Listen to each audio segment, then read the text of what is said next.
delighted to have so many wonderful and important guests with us here. Let's bring out our celebrity guests. Please, Bernie Williams, please join us. Chair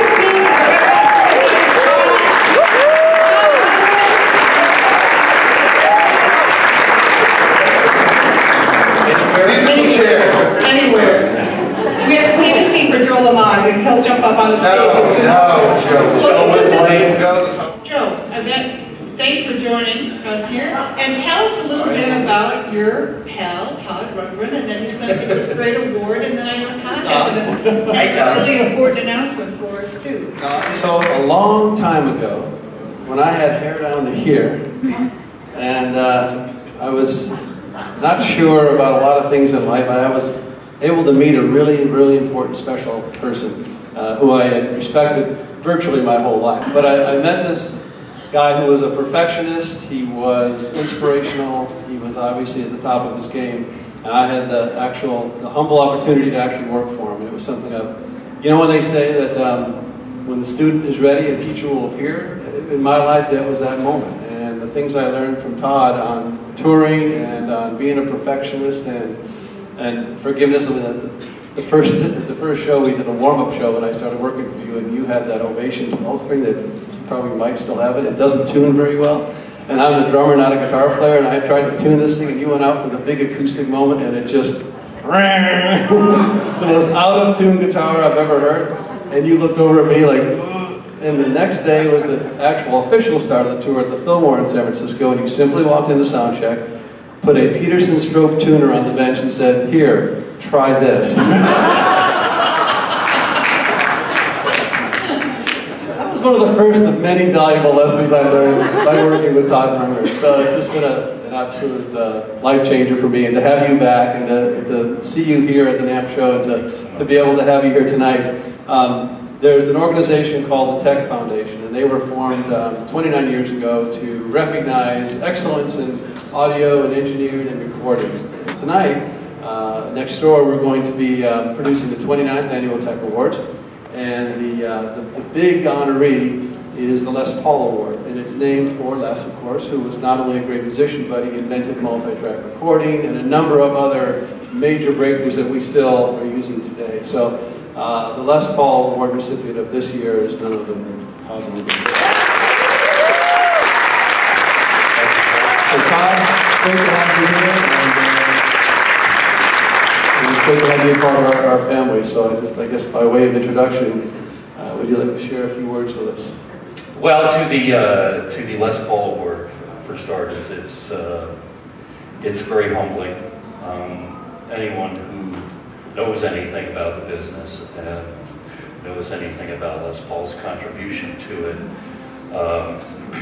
realizes what an honor it is to be thought of in the same breath with Les Paul. Most people, they think of guitars when they think of Les Paul, and then they think of the guitarist Les Paul. But very few people don't think of the inventor Les Paul or the pioneer, studio pioneer that Les Paul was. I had hoped to have a little audio excerpt that more specifically highlighted the influence he had on me. There's a song on an album called Something Anything called Breathless, where I, for the very first time, operated a tape machine alone in my house and recorded a song that had a lot of the, half-speed guitar, the harmonized guitar that's recorded at half-speed and then played double time, so it sounds like you're the fastest guitar player in the world. And so that, even though that was well into my career as a producer and engineer, I had never taken the step of actually isolating myself in a room with a multi-track tape recorder and try and create whole songs that way. So that was my Les Paul moment, the first time I did that. And to me, that's kind of, even though I love the guitars and I own the guitars, and even though I love the music and listen to the music, for me personally, that's probably the most soulful connection I guess I have with him. And I've only met Les I met him once or twice quite a few years ago at an event, something like this, so I didn't really get to speak too much with him. Just kind of, you know, I had him from afar. But you're also going to tell us about, and kind of the occasion of this award, you have an important announcement about your music education. Well, what the world needs now is another music foundation. Yet another one. This one is a little bit different, I think, in some ways, in that it wasn't like we were looking for a problem to solve. I have a particular quality of fans that I'm very fortunate to have maintained through most of my career, and a lot of it has to do with the fact that I keep changing what I do. And so anyone who wanted to hear the same song over and over again, they're gone. They left a long time ago. So the ones who are with me have been with me, you know, like for a long time and through thick and thin musically. And we had a little event for my 65th birthday at a plantation outside of New Orleans. And the fans thought, oh, we're in New Orleans, you know, New Orleans still needs help. You know, and we want to do something to help New Orleans, and we'd like to do something that has, you know, something to do with music, because that's the thing that unites us. And so they kind of all got together and started doing it themselves. They didn't really check much with me, and by the time we went down to the lower ninth to visit this music program that had been decimated, they had, without much hype at all, as far as I can tell, collected $10,000. And we made a giant check. And we had a little performance with what essentially were kids from about the age of 4 or 5 up to you know, teenage, adolescents, not too many really older kids, mostly all playing violins or string or cellos or something like that. And it was, first of all, incredibly touching, you know, to see a bunch of young kids struggling with these instruments, you know, because it's awful difficult instrument to play, the violin. So they gave us a little concert. We presented them with a check.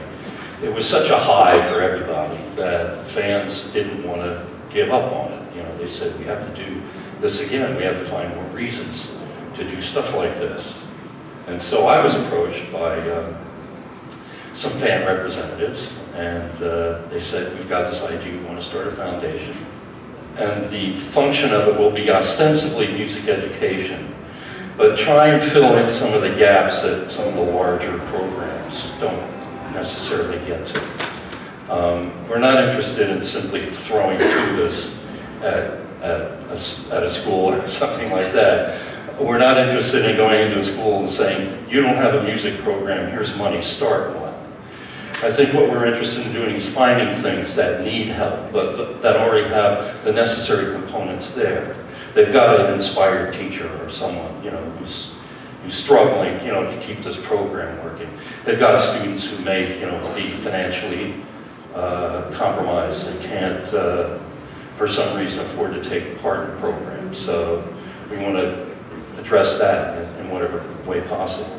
We also want to expand the mandate to cover not simply playing instruments, but sort of the broader business of music.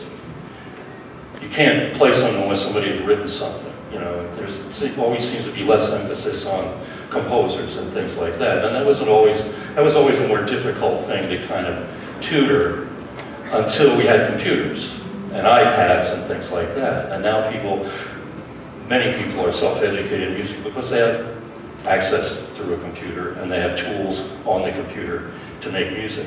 So it isn't necessarily, sometimes a computer is a more appropriate thing to donate than a musical instrument.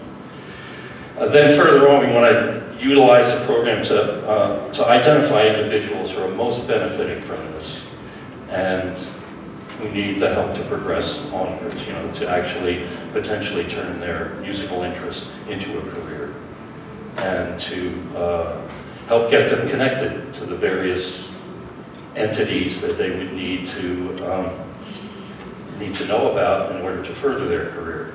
So in some sense, we're less bricks and more mortar. You know, we're trying to fill in the cracks in, you know, some of the larger programs they can, you know, come in and really transform a place. We're just there to kind of add consistent, constant support, help identify particular problems, and help solve those problems. And the name of your new foundation? It's called The Spirit of Harmony. It's a line from a Utopia song called Sing Ring and the Glass Guitar. And isn't this a wonderful birthday gift to the world that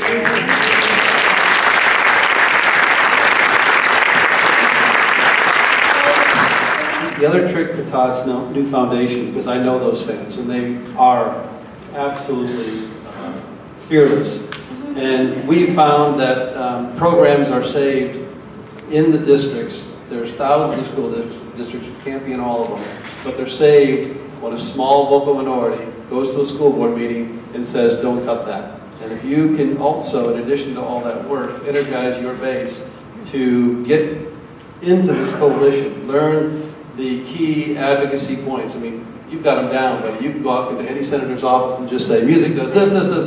And if you organize that group and galvanize them like so many other thousands of people in this country, that's what's going to make a difference as well. And save programs and have, I'll bet you, millions of kids have had access to music because of just that. A small, committed group of vocal citizens who said, not here, not now, not in my district. So that's another thing, that your fans will be relentless on that. They are fearless. So bring that to it too. And we are also expecting a lot of industry largesse to help us with our project as well.